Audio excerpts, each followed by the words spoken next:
बात तारे यदि टाला करेंगे, दीप हीला हवाला करेंगे, साथ देगा नहीं चंद्रमा तो जुगनुओं से उजाला करेंगे।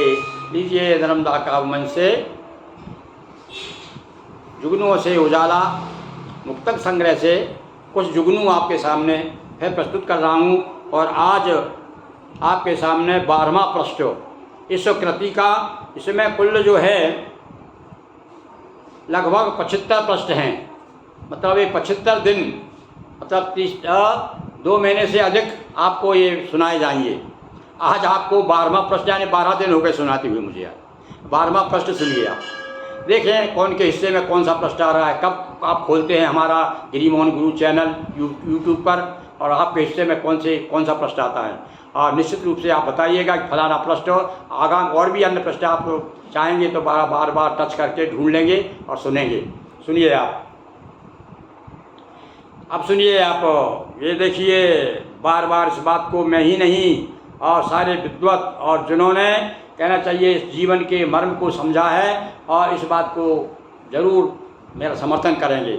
ये धराधाम उलट जाएगा, ये धराधाम उलट जाएगा, सूर्य का चौखटा फिर जाएगा, और अगर ईश्वर ने फिर ली आँखें चांद आकाश से गिर जाएगा, चांद आकाश से गिर जाएगा।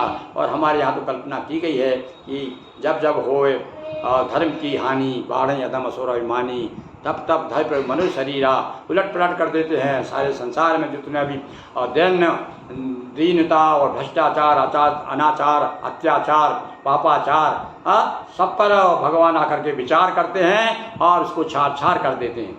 और वही समझ लीजिए आप एक तरह का प्रलय है, एक तरह का बदलाव है। और ये तो संसार तो एक तरह एक दिन जिसको आदमी चला जाता है तो कहता है चलो अभी वो गया, यानी कि गया सारा संसार, अब मेरे लिए कुछ भी नहीं है। तो वास्तव में ये संसार किसी की एक ऐसी शक्ति से चल रहा है जिसे हम अलग अलग नामों से जानते हैं। वह आदि शक्ति है, और वो क्या है, वो ब्रह्म है, परम ब्रह्म है, महेश है, ब्रह्मा है, शिव में क्या है वो, ये तो अंधों का, हम लोगों का अंधों का ज्ञान है। तो जैसा जिसको पकड़ में आता है, पकड़ करके पूंछ पकड़ के खड़े हो जाते हैं, कहते हैं अब हम पूरा हाथी देख लिया। तो भैया पूरा हाथी तो कोई भी नहीं देख सकता। तो सुनिए आप चार पंक्तियों को। ये धराधाम उलट जाएगा, सूर्य का चौखटा फिर जाएगा, और अगर ईश्वर ने फेर ली आँखें चांद आकाश से गिर जाएगा, चांद आकाश से गिर जाएगा। और भले ही चांद आकाश से गिरे, किंतु हम जहाँ पर हैं वहाँ तो हम डटे रहें कम से कम। और डटे रहेंगे तो क्या करना है हमको, और किसके लिए हमारा जन्म हुआ है। चार पंक्तियों में देखिए कि चांद तारे नहीं गगन के लिए, चांद तारे नहीं गगन के लिए, फूल सारे नहीं चमन के लिए। ये किसके लिए हैं, फूल क्यों खिल रहे हैं, ये सब हमारे लिए। चांद तारे गगन आकाश के लिए हैं क्या, ये वो धरती पर प्रकाश फैलाते हैं। तो चांद तारे नहीं गगन के लिए, फूल सारे नहीं चमन के लिए, और दी है मालिक ने तुम भी बिखराओ। समझ गए होंगे मालिक कौन, दी है मालिक ने तुम भी बिखराओ, अरे गंध होती नहीं सुमन के लिए, गंध होती नहीं सुमन के लिए। कहने का अर्थ है कि हमें अधिक से अधिक दूसरों का साथ देना चाहिए और परहित में संलग्न रहना चाहिए।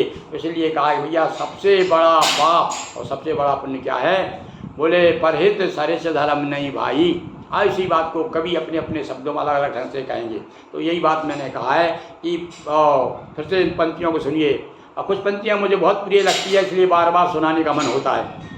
अब मैं ये नहीं कह सकता कि आपका मन होता है क्या नहीं सुनने का। सुनिए, चांद तारे नहीं गगन के लिए, फूल सारे नहीं चमन के लिए, और दी है मालिक ने तुम भी बिखराओ, गंध होती नहीं सुमन के लिए, गंध होती नहीं सुमन के लिए। और एक पंक्ति और सुनिए आप, और मैं क्या चाहता हूँ, कर्म के नीर से सिंचित कर दो, कर्म के नीर से सिंचित कर दो, सारी बगिया को सुवासित कर दो। प्रेम के पुत्र सत्य के साथी, प्यार से जगत को आलोकित कर दो, प्यार से जगत को आलोक। सारे संसार में एक ही वस्तु जो है, जो अमर है, उसे कहते हैं प्रेम। प्रेम चाहे मनुष्य के प्रति हो, चाहे आप ईश्वर के प्रति हो, चाहे संसार के प्रति हो, पर हमारा क्या है, वो है प्रेम। तो बंधुओं, एक और 4 पंक्ति सुना करके अपना कार्यक्रम समाप्त करता हूँ। सुनिए आप। हो रही सराहनीय मानवीय भूल। फिर इधर सारे संसार की तरफ कवि ने देखा, क्या लिखा कि हो रही सराहनीय मानवीय भूल, शीशों पर शोभित है मटमैली धूल, और जागी हुई आँखों के बोल रहे स्वप्न, कांटों के मित्र हुए बागों के फूल, कांटों के मित्र हुए बागों के फूल। बहुत बहुत धन्यवाद।